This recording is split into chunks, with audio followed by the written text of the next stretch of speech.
Bonjour à tous et bienvenue dans cette série de vidéos. Il s'agit d'une série de vidéos en fait qui nous permettront en fait de réviser pas mal de petites choses, notamment les trades, les API qui permettent de manipuler les entrées-sorties en Java, Java EO, Java NEO. Bon, après, je suis totalement d'accord que ces concepts-là, ces notions-là font appel à plusieurs autres que nous aurons l'occasion d'aborder, ou du moins nous aurons la possibilité de revenir sur ces autres points-là au cours de nos phases de conception et d'implémentation. Bon, je suis bien évidemment conscient que ce sont des sujets un peu délicats, dans la mesure où parfois certains développeurs ne les appliquent pas assez parce que voilà, il manque d'exemples concrets.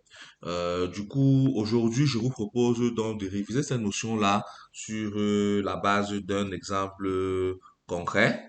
Notamment, il sera question pour nous de simuler autant pour moi le, le fonctionnement d'un ascenseur. Et pour simuler le fonctionnement d'un ascenseur, j'ai rédigé une petite spec, un très petit spec, très léger spec qui, bien sûr, pourra évoluer au fur et à mesure que nous allons nous retrouver en train de travailler sur le projet. Donc voilà, il s'agit de simuler un ascenseur en Java et on va mettre sur pied un programme qui le fait. Et voilà, nous aurons basiquement trois règles de gestion. Une première règle de gestion qui indique comment l'ascenseur se comporte si l'appelant est à un niveau inférieur à l'ascenseur. Donc en gros, je suis peut-être qu'est-ce que j'ai raconté? J'ai dit si l'appelant voilà, si l'appelant a un niveau supérieur à l'ascenseur. Donc en gros, je suis peut-être au troisième et j'appelle l'ascenseur qui est au premier. Ça, c'est la règle de gestion numéro un. Je vais la lire pour qu'on se comprenne bien. Si on appelle l'ascenseur lorsqu'il est encore occupé et à un niveau inférieur, donc ça veut dire l'usager, par exemple, au 6 et l'ascenseur au 3, alors le message ouverture des portes dans quelques secondes s'affiche et quelques temps après, l'usager devrait être dans l'ascenseur, c'est-à-dire les portes vont s'ouvrir et il va sélectionner le niveau. Maintenant, la règle de gestion numéro 2, c'est si on appelle l'ascenseur, lorsque l'ascenseur est occupé, c'est-à-dire il y a des personnes à l'intérieur, et que l'ascenseur est à un niveau supérieur à l'usager, alors le message patienter, s'il vous plaît, l'ascenseur est occupé s'affiche, c'est normal. Parce que si l'ascenseur est au sixième et l'usager au troisième, alors il va patienter que l'ascenseur termine de déposer les occupants actuels avant de revenir le porter. Et la dernière règle de gestion, la règle de gestion numéro 3, bon, bien sûr, dans notre cas très basique, c'est, voilà, si lorsque l'ascenseur est vide. Si l'ascenseur est vide, peu importe le cas, alors le message d'ouverture des portes s'affiche et dans quelques temps après, l'utilisateur, il est porté. Bon, en bonus, on a dit il faut loguer les différents arrêts de l'ascenseur, quoi. Ça, c'est en guise de bonus. Donc, voilà, sans plus tarder, on va commencer d'abord par modéliser notre programme et voilà, sur la base de ce mini cahier de charge déjà, basiquement, pour rester bien sûr dans un contexte académique permettant aux uns et aux autres de comprendre de quoi il est question. En fait, basiquement, on va modéliser notre code par deux classes. Une classe, ou si vous voulez, par deux objets qui seront manipulés tout au cours du programme. L'objet ascenseur, voilà, parce qu'on pourra avoir plusieurs ascenseurs au fur et à mesure que le code va évoluer, au fur et à mesure que notre immeuble grandit, on pourra avoir plusieurs ascenseurs. Et l'objet trajet. L'objet trajet, en fait, parce qu'un ascenseur, il manipule des trajets. Et un trajet, comme on va le voir tout à l'heure, sera défini par un point d'arrivée et un point de dépôt, autant pour moi, et un point d'arrivée. Alors, sans plus tarder, on va faire une petite modélisation, question de se fixer un peu les esprits. Et voilà, moi, pour modéliser, je me sers généralement d'un outil en ligne qui s'appelle Draw.io. Avec cet outil, j'écris mes classes. Hum, Voilà, une première classe que, comme expliqué tout à l'heure, ensuite, on va dupliquer. Hop, hop. Voilà, le nom de cette première classe, on va l'appeler ascenseur. Et le nom de la... Oh, qu'est-ce que je fais? CTRL Z. Le nom de la deuxième classe, on va l'appeler trajet. Alors, tac, tac, tac. Le premier champ. Alors, on va dire qu'un ascenseur sera défini par un code. Et le code sera de type string. Ensuite, on aura le niveau courant. Dans le niveau courant, ça veut dire est-ce que l'ascenseur en ce moment est au niveau 1 et au niveau 2, puisque nous avons besoin de connaître son niveau courant. Ça, ce sera un int, puisque nous sommes en Java. Et à la fin, nous aurons le statut. Est-ce que l'ascenseur est, pardon, est-ce que l'ascenseur est occupé? Est-ce que l'ascenseur est vide et tout, machin. Bon, le statut, lui, plus tard, on pourra faire de ça une énum, mais pour un début, on va faire de ça un string, tout simplement. Euh, le trajet, ensuite, comme j'ai dit tout à l'heure, c'est une classe modélisée par deux principaux champs, notamment, commençons par le haut. On va l'appeler le départ. Le point de départ, c'est à partir de quel niveau est-ce que voilà le mec est-ce qu'il va quitter, et ensuite on aura bien évidemment le point de l'arrivée qui sera toujours un int. Ok. Et un ascenseur peut contenir un ascenseur peut agréger plusieurs trajets, puisqu'il peut y avoir plusieurs personnes qui quittent d'un point à un autre au fur et à mesure de l'évolution. Alors, je cherche juste le symbole qui va me permettre de relier les deux. Tac, tac, tac, il est où? Voilà, bon. Ouais, l'agrégation, on peut prendre ça. Se dire que, voilà, ok. Donc, voilà un peu en quelque sorte ce que nous allons faire. Dans notre classe, notre ascenseur a une liste de trajets, et notre trajet en fait concerne un seul ascenseur. Donc voilà un peu basiquement ce que nous allons faire. Et sans plus tarder, on va passer au vif du sujet. Bon, on va créer un nouveau projet. On va l'appeler simulation ascenseur. On appelle notre projet simulation ascenseur. Bon, voilà, il est en Java. Le build system, on va laisser IntelliJ pour le moment. JDK, moi je suis en Java 17. Create.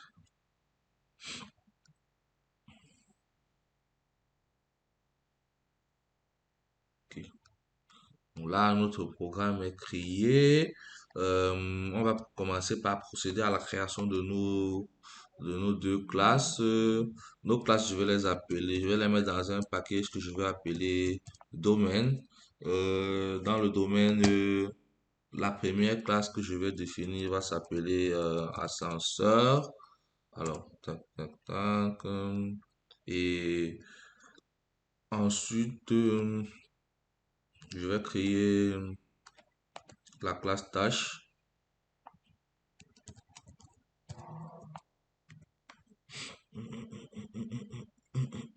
Le trajet. J'aime bien les tâches. Ouais, ensuite, je crée la classe trajet. Bon, je commence par la classe ascenseur. Alors, pour la classe ascenseur, on a vu qu'on avait un string qui va représenter le code. On a vu qu'on avait un int qui va représenter le level. On a vu qu'on avait également le statut. Le statut, lui, on a dit pour un début, c'est un string. On va l'appeler status. Bon, et ensuite, on a vu qu'on devait avoir une agrégation en fait de trajets, dont un ascenseur pouvant contenir un ensemble de trajets. Donc, du coup, on va le matérialiser par une liste de trajets. Et on va dire qu'en fait, on va l'appeler trajet avec S, et on va l'initialiser voilà, comme étant un array list, et ce sera bon pour un début.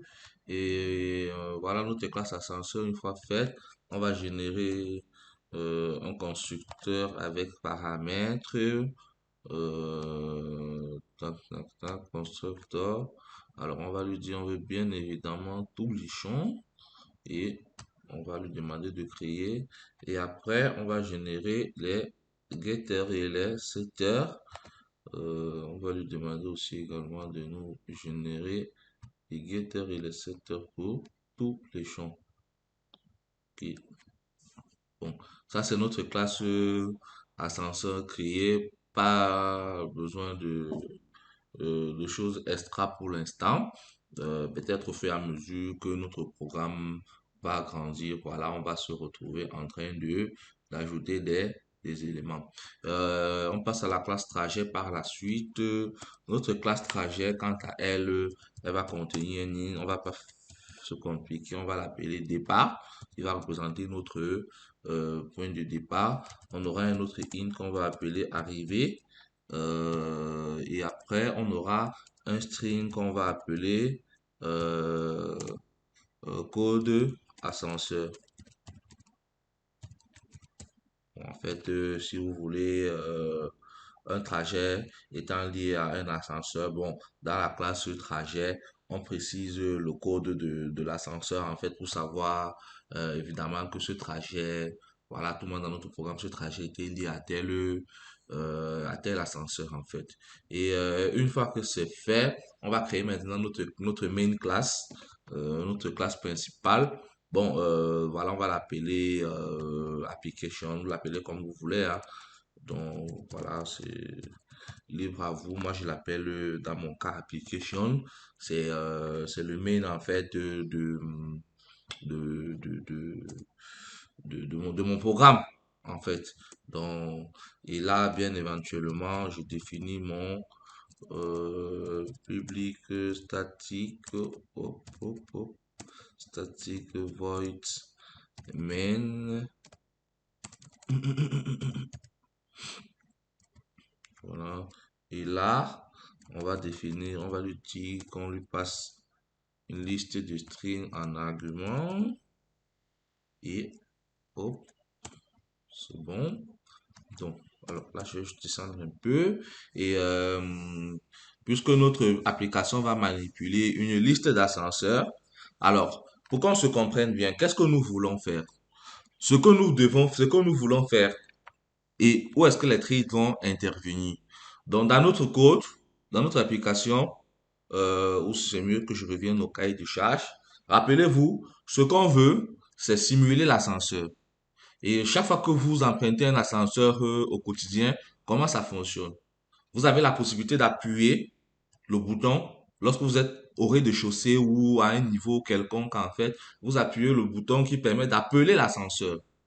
Nous, dans notre cas, le bouton qui permet d'appeler l'ascenseur, on va le considérer un peu comme un input que l'ascenseur entre dans le programme pour dire, autant pour moi que l'usager entre dans le programme pour dire je suis au niveau 2, j'attends l'ascenseur. Ou par exemple, je suis au niveau 1 ou je suis au niveau 0, j'attends l'ascenseur. Donc l'action d'appuyer sur le bouton pour nous dans notre code, dans notre programme, cette action, ça sera simplement l'action d'enregistrer, ou du moins l'action par un usager qui consiste à entrer le numéro du niveau où il se situe, en fait, afin que l'ascenseur vienne le chercher. Et une fois que l'ascenseur vient le chercher, ça se maintenant qu'il va entrer le numéro du niveau où est-ce qu'il veut se rendre, quoi. Donc, il va entrer, en fait, le niveau de son niveau d'arrivée ou le niveau de sa destination. Donc, voilà un peu. Et maintenant, pour que notre code fonctionne exactement comme un ascenseur, parce que vous aurez plusieurs manières de faire ce code-ci, mais si vous voulez le travailler exactement comme un ascenseur et simuler véritablement la vie réelle, vous aurez besoin à minima de deux trades. Moi, dans le cadre de cet exemple que je veux purement académique, voilà, le but c'est de donner des idées, le but c'est de partager avec les autres et tout, et de changer bien évidemment. Moi, dans le cadre de ce code que je veux purement académique, je vais me limiter à deux trades. J'aurai un trade en fait qui sera chargé d'écouter les interactions utilisateurs. Donc un trader qui va écouter en fait les différents appels. Parce que bien évidemment, comme vous vous en doutez, il faudrait que même si l'ascenseur en fait soit en déplacement, que les usagers puissent toujours appeler quoi. Donc les usagers continuent à appeler même si l'ascenseur est en déplacement. Et voilà, quand l'ascenseur termine son périple, il peut revenir là où il a été appelé. Donc j'ai un truc dédié uniquement aux événements utilisateurs. C'est-à-dire, lui, il est là rien que pour écouter, en fait, les clics sur le bouton. À chaque fois que l'usager clique sur le bouton pour dire, j'attends l'ascenseur, c'est ce thread qui réagit et qui fait un traitement spécifique. Et j'ai un autre thread qui, lui, est chargé de déplacer l'ascenseur. Donc, cet autre thread, son rôle, en fait, c'est tout simplement de faire tourner le moteur dans un sens pour, par exemple, amener l'ascenseur vers le haut et faire tourner le moteur dans l'autre sens pour amener l'ascenseur vers le bas. Donc, pour ce programme, j'aurai deux threads, tout simplement. Un thread qui gère les actions utilisateurs, en fait, et qui ajoute les différents trajets aux ascenseurs spécifiques en fonction des actions utilisateurs. Et un autre thread qui, lui, va tout simplement se charger de déplacer l'ascenseur. Alors, pour cette vidéo, j'ai voulu la faire simple. Donc, chacune des règles de gestion, on va l'implémenter dans une vidéo. Chacune des règles de gestion va faire l'objet d'une vidéo. La vidéo d'aujourd'hui va se concentrer sur l'implémentation unique de la règle de gestion 1. Donc, dans cette vidéo, on va implémenter uniquement la première règle de gestion. Bien sûr, évidemment, en se basant sur les deux traits, comme j'ai parlé, tout dont j'ai parlé tout à l'heure.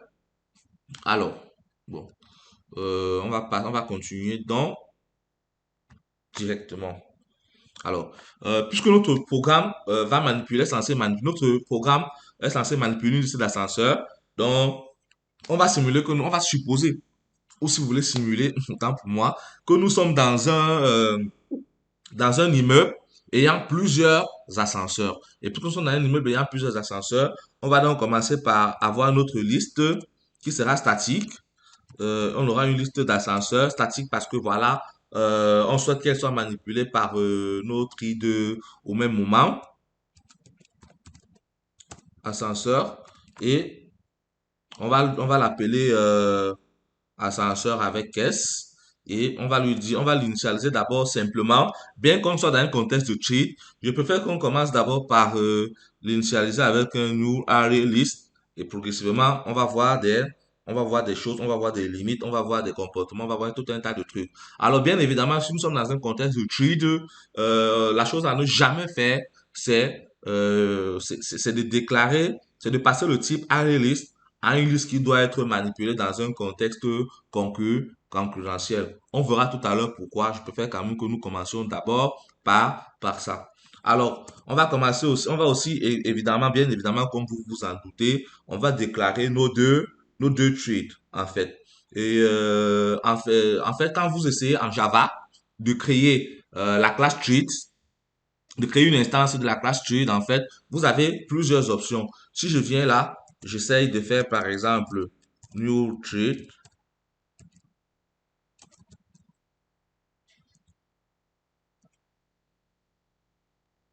Bon, pour qu'on se comprenne même bien. Alors, juste un instant, je vais faire par exemple thread T1 égale new. Voilà, vous voyez bien là que ici, quand je le fais, vous avez plusieurs constructeurs. La classe trade a plusieurs constructeurs. Un constructeur sans paramètres, un constructeur qui va prendre la classe renewable en paramètres, un autre constructeur qui va prendre le nom et tout. Donc, c'était juste pour vous montrer un peu. Donc, du coup, là, ce qu'on va faire aussi, c'est que on va déclarer, en fait, deux implémentations de renewable, de l'interface renewable. Et chacune de ces implémentations sera utilisée par un tree spécifique. Rappelez-vous, je vous ai dit dans le cadre de ce code, nous aurons deux trees. Un truc qui sera chargé d'écouter les actions utilisateurs, c'est-à-dire les clics sur le bouton qui permet de solliciter l'ascenseur. Et un autre thread, en fait, qui lui sera chargé rien que de déplacer l'ascenseur. Donc, un peu dans ce découpage-là, comme ça, de responsabilité. Et voilà, ce que je voulais que vous compreniez un peu, c'est ça. Alors, on va commencer par définir deux implémentations de Runnable. Alors maintenant, ce qu'il faut savoir, c'est que l'interface Runnable, c'est une interface fonctionnelle. Interface fonctionnelle, interface qui a une et une seule méthode abstraite. Et l'interface Renewable a une méthode abstraite qui s'appelle run. Donc, on va se servir en fait des subtilités introduites à partir de Java 8, notamment la programmation fonctionnelle ou si vous voulez les lambda expressions pour pouvoir définir une implémentation de Renewable ou du moins pouvoir définir les implémentations de Renewable qui seront utilisées par chacun de nos threads. Alors, sans plus tarder, on va commencer par le premier. Comme toujours, c'est statique parce qu'on va les utiliser dans un contexte statique puisque notre méthode main étant statique.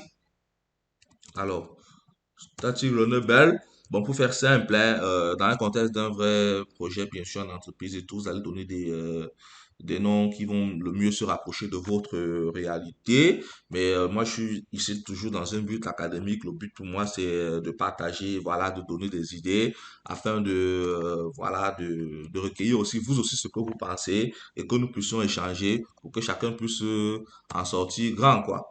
Donc, voilà un peu ce que je pouvais dire. Oh, ouais. Donc, ok. Là, ici, vous avez, on a défini déjà la première implémentation de la méthode Run qui sera utilisée par le TRID responsable d'écouter les entrées utilisateurs. Et puisque ce TRID est responsable d'utiliser les entrées utilisateurs, il devra toujours tourner. Donc, c'est un trader qui doit toujours tourner. Il doit toujours être à l'écoute parce qu'à tout moment, les usagers viennent appuyer que, oh putain, j'attends l'ascenseur, oh mais putain, j'attends l'ascenseur. Alors, je commence par un while true.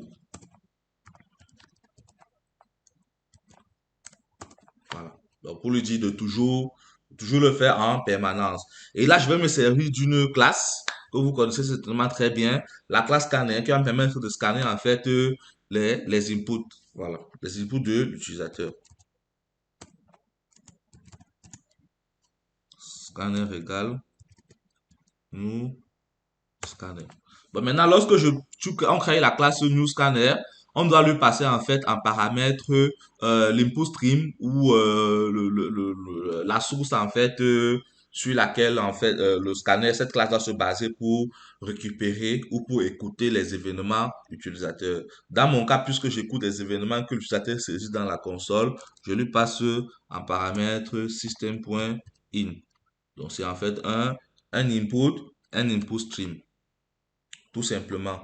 Et maintenant, rappelez-vous, je vous ai dit, puisque nous sommes dans une simulation, en fait, généralement dans la vraie vie, lorsque vous arrivez au rez-de-chaussée d'un ascenseur, vous cliquez sur un bouton pour dire, j'appelle l'ascenseur. C'est ça, vous cliquez sur le bouton pour que l'ascenseur arrive. Mais dans notre cas ici, on va supposer que l'utilisateur, l'action de cliquer sur le bouton équivalent pour nous dans notre contexte, a dit que l'utilisateur précise à l'ascenseur le niveau où il est. Donc, il va par exemple dire, je suis au niveau 2, je t'attends, viens me chercher. Je suis au niveau 3, je t'attends, viens me chercher. Donc, c'est pourquoi on va dire, donc, voilà, quand il arrive au rez-de-chaussée, il y a un joli message au rez-de-chaussée de notre immeuble ou bien à n'importe quel niveau à travers lequel il va solliciter l'ascenseur, quoi. On va lui dire, on va l'afficher un joli message, entrez votre niveau actuel. Et bien évidemment, quand on lui dit entrez votre niveau actuel, il va entrer, il va par exemple dire je suis au rez-de-chaussée, je suis au deuxième, je suis au troisième et j'attends l'ascenseur. Et à ce niveau, on va donc définir une variable qu'on va appeler level, donc pour dire le niveau où l'utilisateur est, et on va faire un sc.nextInt. C'est-à-dire, on demande à l'usager d'entrer un entier, en fait. Et une fois que c'est fait, c'est-à-dire l'usager a entré le niveau à partir duquel il souhaite que l'ascenseur vienne le chercher. Qu'est-ce qu'on va faire tout simplement? On va donc procéder maintenant à, on va commencer donc à itérer sur les ascenseurs disponibles.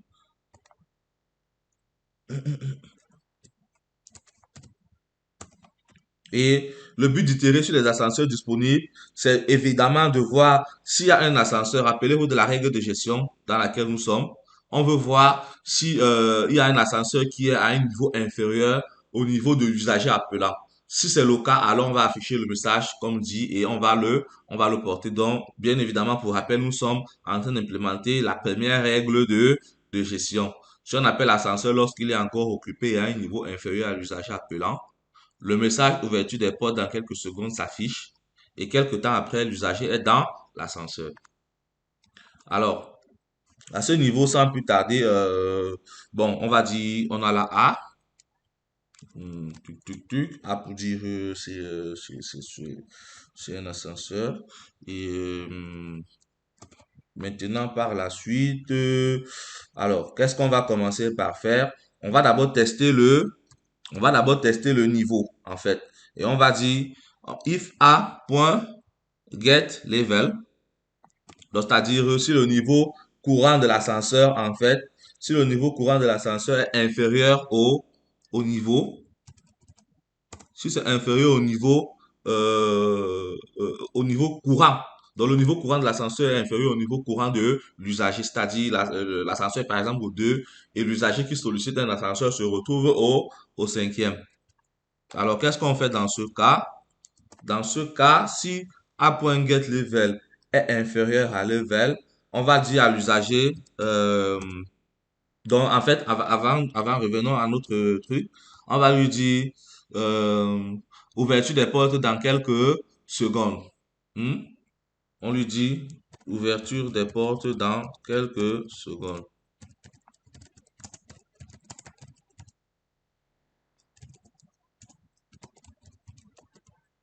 On va lui dire ouverture des portes dans quelques secondes et par la suite, dès que les portes vont s'ouvrir, on va lui dire entrez votre niveau final.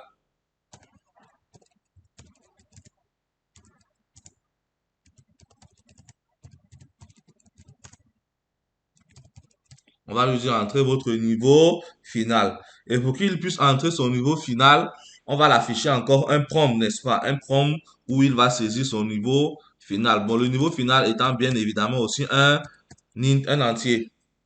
Donc, on va appeler son niveau final sa destination, quoi. Donc, on va dire c'est un xc.next in, comme vous en doutiez, forcément. Et une fois qu'il a entré dans son niveau final, qu'est-ce qu'on fait? Une fois que l'usager a entré son niveau final, en fait, on constitue un trajet parce qu'on connaît déjà le niveau où il est, on connaît où il part. Alors, on constitue un trajet. Et ce trajet, donc, on l'ajoute à l'ascenseur concerné, c'est-à-dire l'ascenseur qui était à un niveau inférieur à son niveau actuel. Donc, on crée un trajet et on l'ajoute à l'ascenseur concerné, en fait. Donc, du coup, là, on va faire un trajet égal. Alors, il faut importer à l'entrée. Hop. Allez, voilà. Égal new trajet. Et maintenant, le trajet, notre classe trajet, rappelez-vous, elle prend quoi en entrée? Elle va prendre en entrée, elle va prendre dans, oh, pas de constructeur généré. On va les générer rapidement. Tac, tac, tac, constructeur. Tac, tac, ok. Et, tuc, tuc, tuc, one relate problème. Ouais, c'est pas grave. On va l'arranger. Et par la suite, donc ici, qu'est-ce qu'on va faire? On va lui dire encore de nous générer getter on setter pour tous nos champs. Et voilà. Donc, voilà, c'est bon. Maintenant, quand on revient là, ici, dans notre application Java, ce qu'on va donc faire, c'est qu'on va lui dire ici, on entre, parce que notre constructeur de trajet, il prend le départ, l'arrivée et le code de l'ascenseur. Donc, le départ, c'est le level où il est. L'arrivée, c'est dest. Et le code de l'ascenseur, ça sera l'ascenseur concerné à point get code. Donc voilà un peu ça. Et maintenant, lorsqu'on a terminé le trajet, on va ajouter le trajet à l'ascenseur concerné. Donc on va donc faire a point get trajet point at et on va l'ajouter le trajet concerné. Maintenant, par la suite, on n'aimerait pas que tous les ascenseurs viennent porter le même usager. Ce qu'on aimerait bien évidemment, c'est que une fois qu'un ascenseur a terminé avec un usager, que l'autre ascenseur ne soit plus appelé, du moins que la boucle ne soit plus, que ce if ne soit plus exécuté. Donc après quand on a déposé l'usager, c'était bon. Les autres ascenseurs ne doivent plus refaire ce même travail-ci qui est fait ici, en fait. Et pour ça, pour éviter ça, en fait, ce qu'on va donc faire, c'est que ici, on va donc mettre level à moins, à moins 1. Oups, un problème? Voilà, voilà, il fallait s'y attendre. Ok, fallait s'y attendre. Fallait s'y attendre. Maintenant, ce qui va se passer, c'est quoi? C'est que n'oubliez pas, nous sommes dans un contexte de stream. Et dans un contexte de lambda expression, autant pour moi. Nous sommes dans un contexte de lambda expression.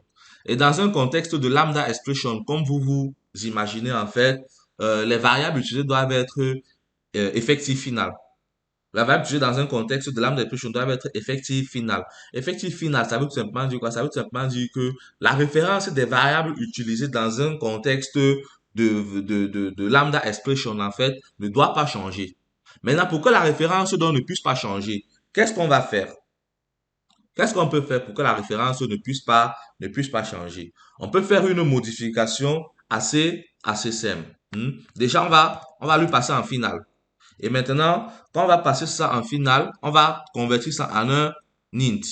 Et en convertir ça en un int, puisque ça devient un int, ceci, par conséquent, comme vous imaginez, ça devient un tableau, un array d'int. Et comme ça devient un array d'int, donc par la suite, donc qu'est-ce qu'on fait? Ici, on prend donc la première value. Ici, on prend donc la première value. Et ici, on prend donc la première value. Alors, pourquoi est-ce que cette manière de faire marche? Cette manière de faire marche tout simplement pourquoi? Parce que dans ce cas-ci, la référence de notre tableau level ne va pas changer. Donc, quand je fais level 0 égale à -1, contrairement à tout à l'heure où j'avais un simple int que j'assignais, quand je fais level 0 égale à -1, qu'est-ce qui va se passer? C'est que la référence du tableau level ne va pas changer, mais ce n'est que la valeur d'un des éléments qui a changé. Et du coup, comme la référence n'a pas changé, en fait, la lambda, la JVM n'a aucun problème à compiler ou à processer le bout de code, en fait. Donc, c'est ça. Quand vous êtes dans un contexte de lambda expression, les variables doivent être effectif final. Effectif final, ça veut simplement dire que la référence ne doit pas changer au cours de l'exécution de la lambda expression. Donc, voilà un peu la première implémentation de run qui sera utilisée par notre thread responsable d'écouter, en fait, notre thread responsable d'écouter, si vous voulez, les interactions utilisateurs. Par la suite, donc, maintenant, on va donc passer à la deuxième implémentation de la méthode de run qui va nous permettre, elle aussi, bien évidemment, comme vous vous en doutez, de faire un travail spécifique. Et ce travail que la deuxième implémentation va faire, ça sera simplement de déplacer l'ascenseur. Donc, rappelez-vous, remarquez qu'ici, ce qu'on a fait tout simplement ici, c'est quoi? C'est que on écoute notre tree de ce tree-ci qui va faire, le tree qui va faire appel à cette implémentation-ci. Lui, tout simplement, qu'est-ce qu'il fait? Il écoute les entrées utilisateurs. Et maintenant, quand l'utilisateur appuie l'ascenseur pour dire, bon, je suis au deuxième, je t'attends. Alors, il compare, en fait, puisque nous sommes dans la première règle de gestion, n'oubliez pas, nous sommes dans la première règle de gestion. Il compare, en fait, le niveau sollicité par l'appelant et le niveau actuel des ascenseurs disponibles dans l'immeuble. S'il y a un ascenseur qui a un niveau inférieur, à ce moment, la porte va s'ouvrir, bien évidemment, et il va lui dire, la porte va s'ouvrir quand il arrive à son niveau, et il va lui dire, entre ton niveau final, le mec, il entre son niveau final, bien évidemment. Après, on constitue un trajet, et quand on constitue ce trajet-là, on l'ajoute à l'ascenseur, et maintenant, par la suite, pour éviter que les autres ascenseurs ne viennent encore sur le même trajet, voilà, on a cette petite astuce-ci. Bon. Par la suite, donc, maintenant, on va définir la deuxième implémentation. Static, runnable. Bon, je vais l'appeler runnable true. Égal. Tac, tac, tac. Ok. Bien évidemment, toujours comme c'est un process qui doit s'exécuter euh, pendant un bon bout, puisque c'est un process qui doit s'exécuter pendant tout le temps de vie du programme. Alors, je commence toujours mon fameux while true. Et une fois que c'est fait, une fois que c'est bon, maintenant, qu'est-ce que je vais faire par la suite? Je vais commencer par parcourir chaque ascenseur. Et quand je parcours chaque ascenseur, en fait, si la liste de ces trajets est vide, alors à ce moment, donc, qu'est-ce que je vais faire? Si la liste des trajets est vide, à ce moment, donc, maintenant, je parcours en fait chacun des trajets. Et quand je parcours chacun des trajets, il sera tout simplement question pour moi, en fait, de déplacer l'ascenseur sur chacun de ces trajets-là. Alors, sans plus tarder, on va commencer. Voilà. Donc, on va commencer par itérer d'abord sur l'ascenseur. Et bon, on peut l'appeler même exemple, c'est une variable. L'appeler comme vous voulez, mais dans le cadre, bien évidemment, d'un projet professionnel en entreprise, assurez-vous toujours d'avoir des noms de variables qui cadrent bien évidemment avec votre contexte. Moi, ici, je suis dans un contexte purement académique, où le but étant de donner des idées, voilà, le but étant de partager et de recevoir aussi également de vous. Donc, alors, qu'est-ce que je fais? Je commence d'abord par m'assurer que pour chaque ascenseur, je regarde s'il a des trajets ou pas. Donc, alors, je fais un x.get trajet point is empty. Je teste s'il a des trajets. Alors, au cas où il n'est pas vide, ça veut dire qu'il a des trajets. Et s'il a des trajets, je continue ma mission. Alors, qu'est-ce que je vais faire? Je commence par récupérer d'abord ces trajets-là. Je vais les appeler all trajets. Je vais les appeler all trajets. On peut dire que c'est des trajets anciens. Et je vais faire toc toc toc point get trajet. Pap, ok. Donc, all trajets. Hop, hop, hop, hop, hop, hop. Qu'est-ce que c'est son truc, non? Hop. Voilà, all trajet. Voilà un peu. Pourquoi il me dit que ma variable, pourtant, est en anglais. Bon, pas grave. C'est pas ça le problème de l'anglais ou pas. Maintenant, une fois donc que j'ai récupéré les trajets pour l'ascenseur en question, en fait, à ce moment, qu'est-ce que je fais? Je vais itérer sur les trajets, puisque j'ai déjà vérifié ici que quand je prends un ascenseur, je regarde s'il a des trajets ou pas. Et au cas où il a des trajets, en fait, je vais itérer sur ces trajets-là.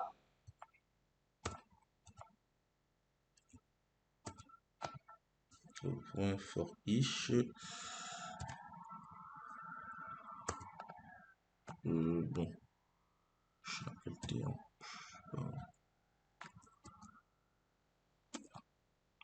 pas traîner de nom très long aussi. Tac, tac, tac. Alors, ok. Une fois donc maintenant ici, il sera donc question de faire quoi? Il sera donc question maintenant pour chacun des trajets de déplacer l'ascenseur. Et pour déplacer l'ascenseur, en fait, quand je prends un trajet, ici j'étais sur les trajets. Quand je prends un trajet, je vais faire une boucle for. J'ai un entier que j'initialise avec, je l'initialise bien évidemment au point de départ, t.get départ, hop, ensuite i, ça doit être inférieur ou égal parce que évidemment si l'usager va à un niveau, il faudrait qu'on arrive à ce niveau avant de s'arrêter. Donc là, c'est inférieur ou égal à t.get arrivée, bon, le point de départ, le point d'arrivée, et bien évidemment, i plus, plus, plus.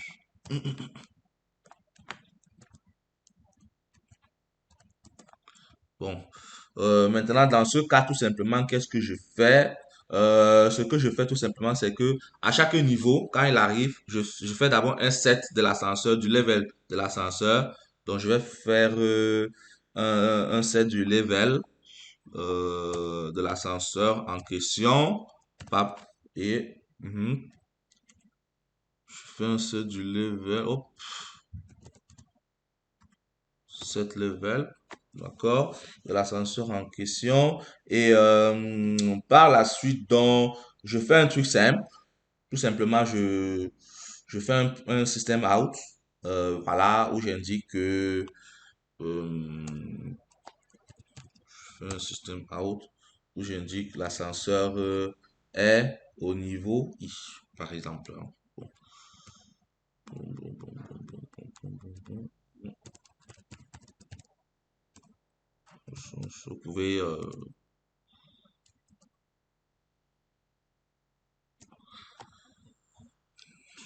puisque le trajet contient le code de l'ascenseur.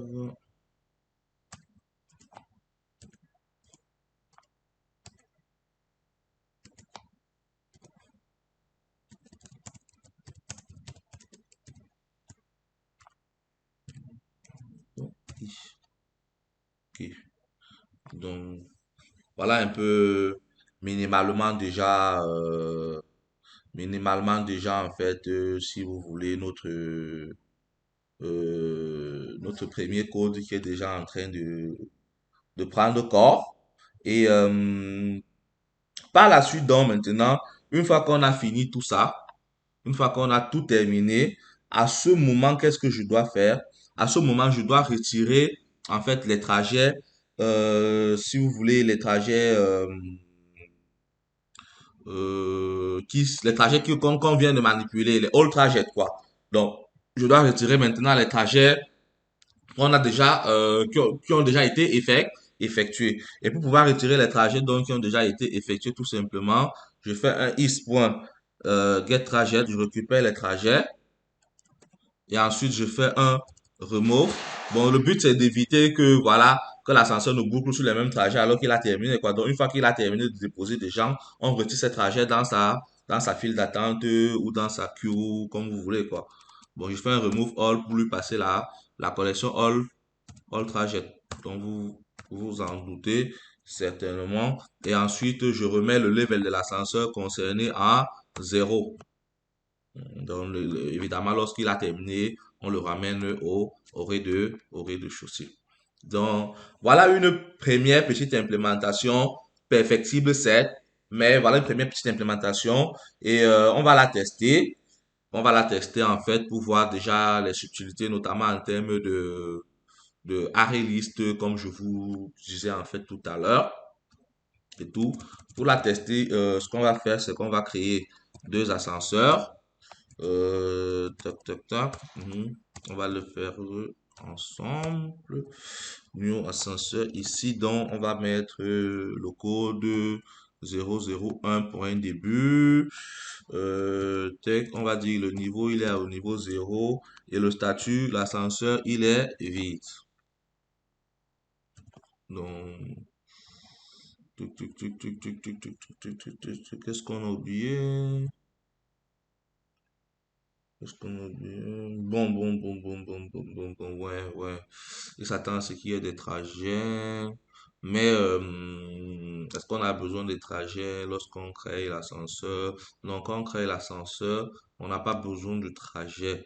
Donc, du coup, ici, dans notre constructeur, on va retirer le trajet dans le constructeur. Pour créer un ascenseur, on n'a pas besoin de trajet.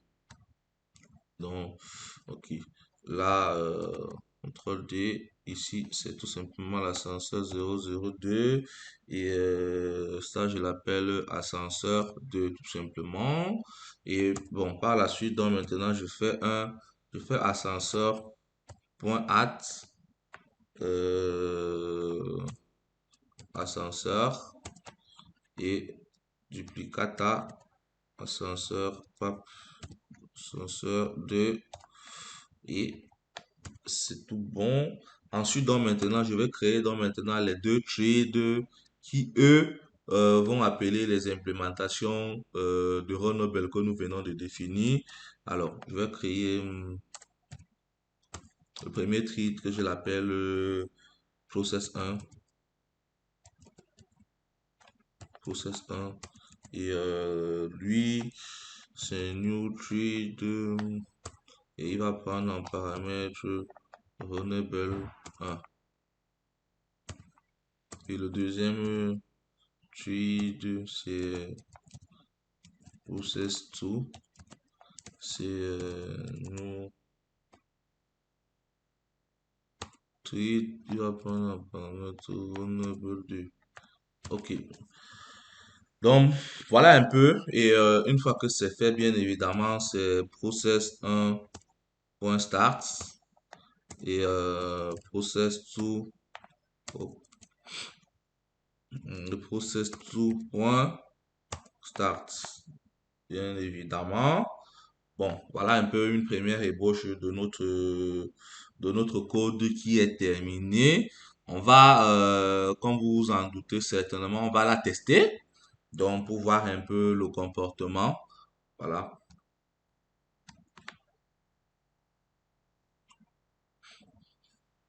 Ok, il nous dit entrez votre niveau actuel. Nous sommes au 2.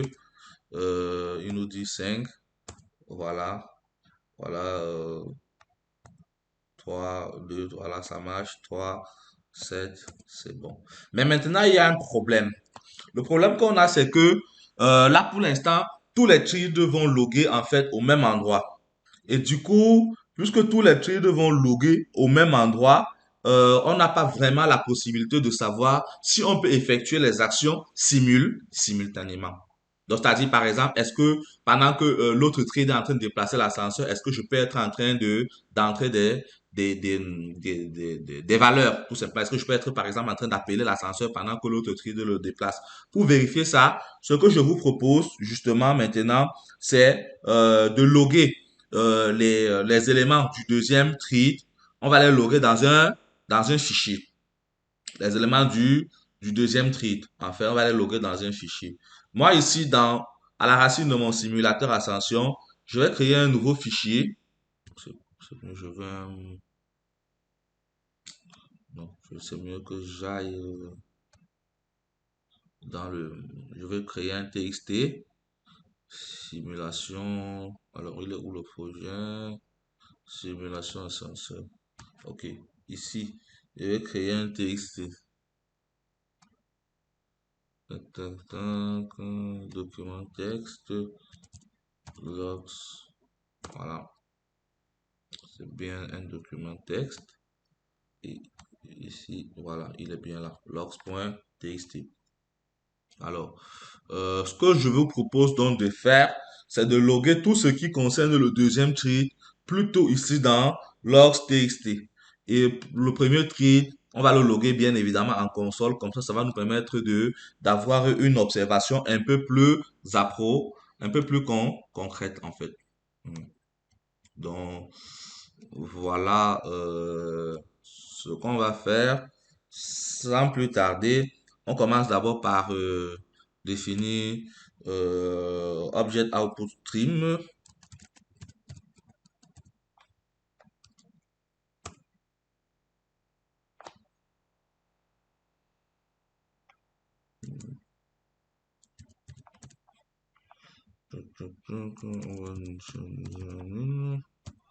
Et alors, bon. Par la suite, qu'est-ce qu'on va faire? Par la suite, on va ouvrir ça. On va dans un try, bien évidemment.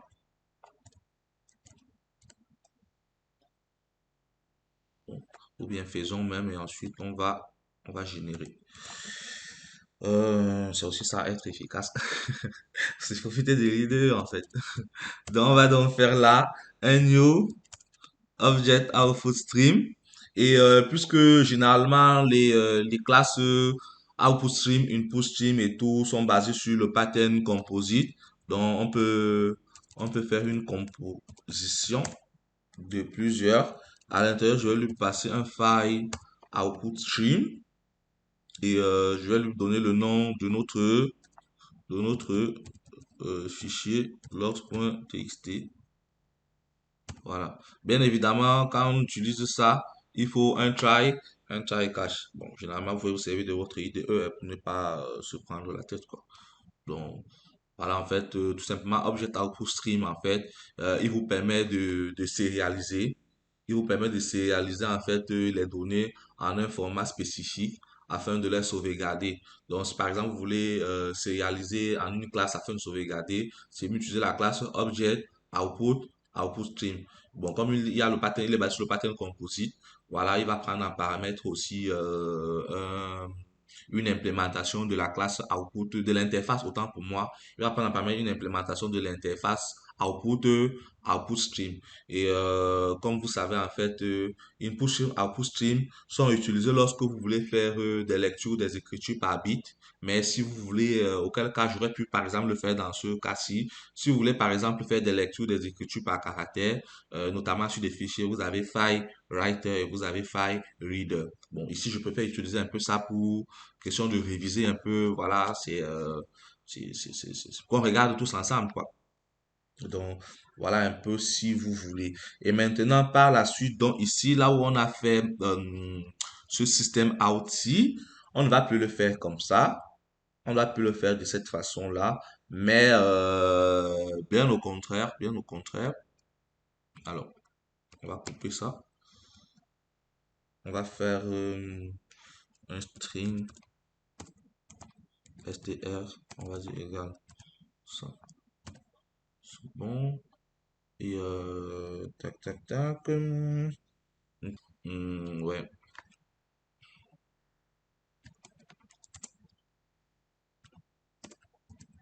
ok.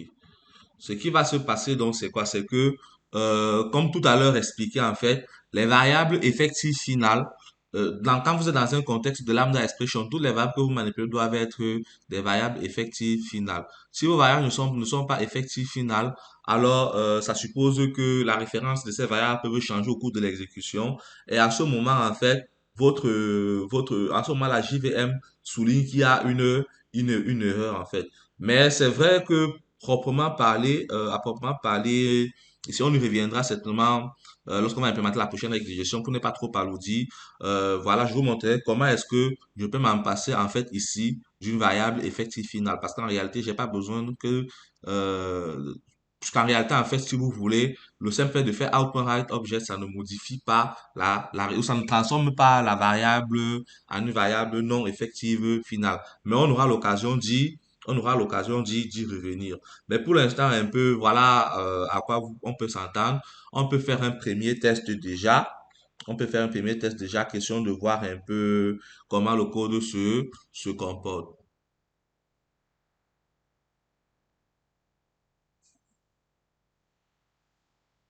Entrez votre niveau actuel de 7. Voilà. Vous voyez, tout ce qui concerne l'autre ne s'affiche plus ici. Maintenant, regardons voir notre fichier log.txt. Ok. Bon, on va l'ouvrir. Ouvrons-le normalement. Ok, bon, voilà. Effectivement, les données sont loguées dans ce fichier-là. Donc, vous avez effectivement aussi la possibilité de formater tout un tas de trucs, quoi. Bref, je sais que vous êtes des pros. C'est la raison pour laquelle vous me suivez. Donc, voilà, je doute pas. Et une fois que j'ai fait ça, maintenant, on va se rendre compte d'un truc, d'une subtilité. En fait, ici, n'oubliez pas, nous sommes dans un contexte de multi-trading. Nous avons deux tweets dans notre code. Un tweet qui est censé écouter les entrées utilisateurs et un autre tweet qui, lui, en fait, est chargé de déplacer l'ascenseur. Mais regardez que l'ascenseur qui est notre objet principal, en fait, qui est un peu comme notre core object, l'ascenseur, il est en release, pourtant, il est manipulé dans un contexte.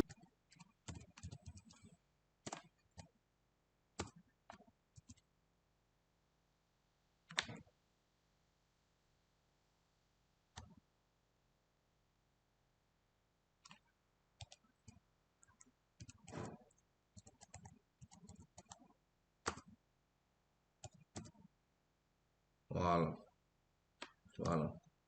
Bon, en fait, là, voilà. Tout à l'heure, en fait, j'essaie de bien trouver les bons mots pour mieux vous expliquer. Tout à l'heure, en fait, nous étions, si vous voulez, on avait un array list ici. Et quand on avait un array list, bien qu'il ne soit pas très adapté au contexte concurrentiel, en fait, il faisait quand même le job, malgré que les problèmes de performance ne seront pas très top. Mais ce que je veux vous présenter, en fait, c'est quoi? C'est que vous aurez pu utiliser, en fait, une liste synchronisée. Mais sauf que si vous utilisez, attention, si vous utilisez une liste synchronisée, il va simplement falloir que, ça veut simplement dire que vous souhaitez que les deux scripts ne manipulent pas au même moment l'ascenseur. Donc, si par exemple je fais ceci, Je fais collection, c'est une classe statique, point synchronize list, je fais ça. À ce moment, vous allez vous rendre compte qu'en fait, les deux trees ne peuvent pas modifier, ne peuvent pas manipuler l'ascenseur au même moment. Vous allez vous rendre compte qu'ils ne peuvent pas. Bon, on va faire un test simple. Ici, j'ai mis synchronize list le type maintenant. Le niveau actuel 2. Regardez bien, il me dit ouverture des portes. Il dit cherche l'ascenseur disponible, ouverture des portes dans quelques secondes, entrez votre niveau final. Je vais entrer mon niveau final 10 millions. Vous voyez un peu. Maintenant, il me dit votre niveau actuel, je vais lui dire 2.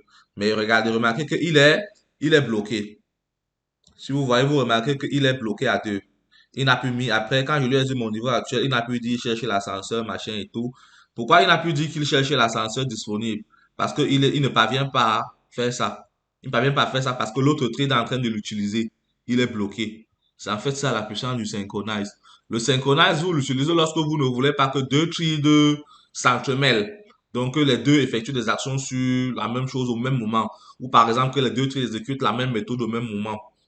Donc, c'est lorsque l'autre trade va terminer, c'est à ce moment maintenant que vous allez voir, je cherche l'ascenseur disponible, ouverture des portes va s'afficher. Patientons juste un peu que cela s'affiche. Ça s'affiche autant pour moi. Voilà, vous voyez, c'est bon. Quand il a terminé, il a libéré et ça s'affiche. Mais par contre, le type le plus adapté, en fait, ça serait été mieux d'utiliser le type vraiment le plus adapté qui se prête au jeu concurrentiel, en fait, ça aurait vraiment été mieux d'utiliser un copy on write array list.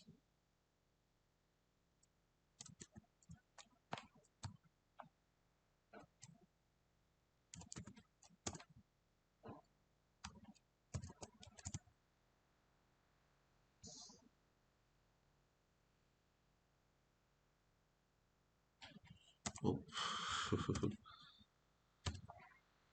Ok. Donc, voilà un peu. Avec ce type, par contre, on n'aura plus ça. Parce que copy on write array list, lui, il est très adapté, en fait, il est très adapté, si vous voulez, pour tout ce qui est concurrentiel. Mais par contre, si vous avez beaucoup d'opérations d'écriture, il vaut mieux l'éviter en fait.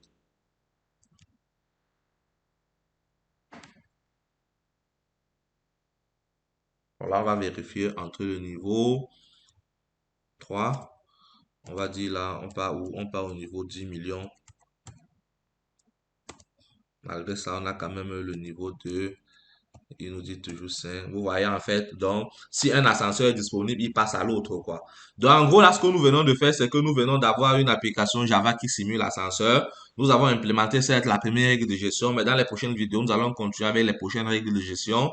Notre code est capable d'écouter les actions utilisateurs pendant que dans notre code, en fait, pour résumer à deux threads, l'un des threads écoute les actions utilisateurs en temps réel et l'autre thread, en fait, déplace l'ascenseur en temps réel. Ce qui fait que pendant que l'ascenseur est en train de se déplacer, au même moment, les usagers sont en train de solliciter l'ascenseur sans qu'il y ait de blocus dans le code. Merci à toi si tu as aimé cette vidéo. Abonne-toi, like, partage et reste scotché pour ne pas rater l'implémentation des prochaines règles de gestion. Alors, pour rappel aussi également, Kutano, la conférence africaine, aura lieu le samedi 30 septembre à partir de 10 heures. Ça sera un grand plaisir pour nous que tu fasses partie des grands convives à cette messe technologique. Ravi de te voir là-bas et à très bientôt. Merci.